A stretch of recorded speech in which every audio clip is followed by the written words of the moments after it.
Mutirão has the sense of not only putting together organizations, the government, private sector, but especially people. Yes. People from vulnerable communities and vulnerable backgrounds. Isn't this what it's all about at the end of the day? We're fighting Exactly. climate change for people. People, yes.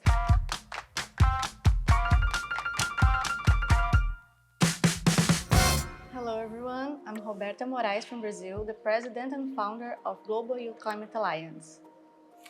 Hi everyone, Valerie Hickey, the Global Director for Climate Change at the World Bank. So Valerie, how can our generations collaborate to create more and better jobs to support a livable future? Good morning, Roberta. It's a great question. The word of the moment really is all around collaboration. We have to plan together to figure out how do we make sure you can find a job, a good job, at a time when AI may be making it more difficult for entry-level white-collar jobs, the kind of professional job I got when I was young, when I was your age, back when dinosaurs roamed the earth. And we were able to get our leg on the first rung of the professional ladder through these entry-level research jobs.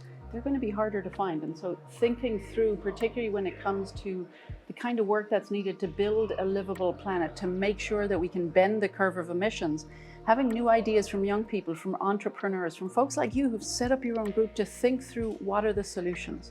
But Roberta, I wanted to ask you, you're from Brazil, of course. Exactly. One of the concepts that Brazil really wants to bring to life is this concept of Mutirão. You've got it.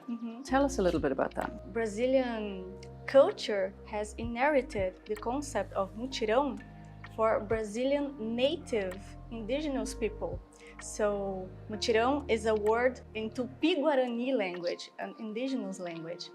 And it basically means that the sense of collaboration among communities. So working together toward a common goal.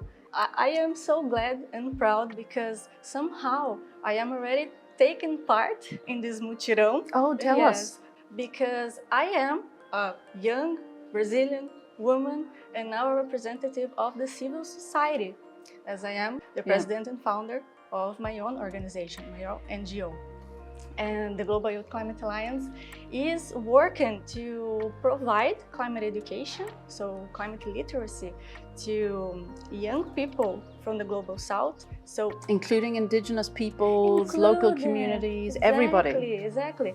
Because Mutirão has the sense of not only putting together the organizations, the governments, the civil society, as I said, the private sector, but especially people. Yes. People from vulnerable communities and vulnerable backgrounds. Isn't this what it's all about at the end of the day? We're fighting climate change for people. People, yes. Why do you like this idea of collaboration, whether it's intergenerational, NGOs together with government, together with the private sector, young and old?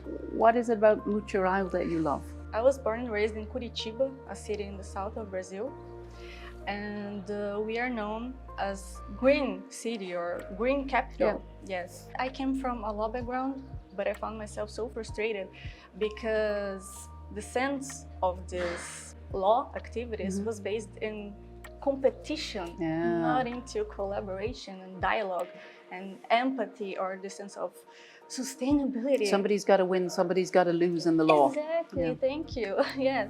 So I came across a full career transition to sustainability, now to climate, to recover myself, to find myself again. How did you make that change?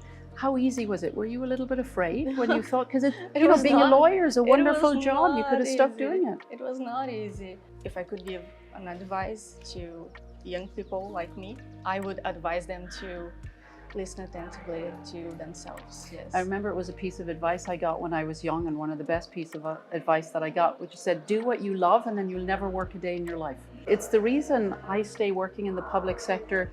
I love working for the World Bank with our mission to end poverty on a livable planet, because every night when I go to bed, no matter the frustrations during the day, no matter how much I think we're not making change fast enough, there's still too many people, 130 million people at risk of falling into extreme poverty because of climate change just in the next 5 years. But I can still look myself in the mirror and saying, I'm still part of the fight. I'm still trying. I haven't given up. Are you fulfilled? Yes, because making the world a better place is a lot more valuable than making a lot of money. Those of us who've been in this business for 25, 30 years, you can get a little bit cynical. You can feel like we're at COP30. I remember listening to Marina Silva, the Minister of Environment of Brazil, last year at the G20, and she said in 1992, the world came together in Rio to create the Rio Conventions on biodiversity, desertification and climate change, exactly so that we would not be in the position we were in today. So that there would be more biodiversity, less climate change, less desertification, and instead here we are, still at COP30, still going into talking about COP17 next year on desertification and on biodiversity, still in the fight, still having to fight. It's young people, particularly today, who are doing so much like you, who keep us going. Thank you. But have in mind and have in your heart that you as high-level leaders are also like great inspirations for us. So we're going to work together. Yes, work together. We'll inspire each other. Thank you. Thank you so much. Obrigada. Obrigada.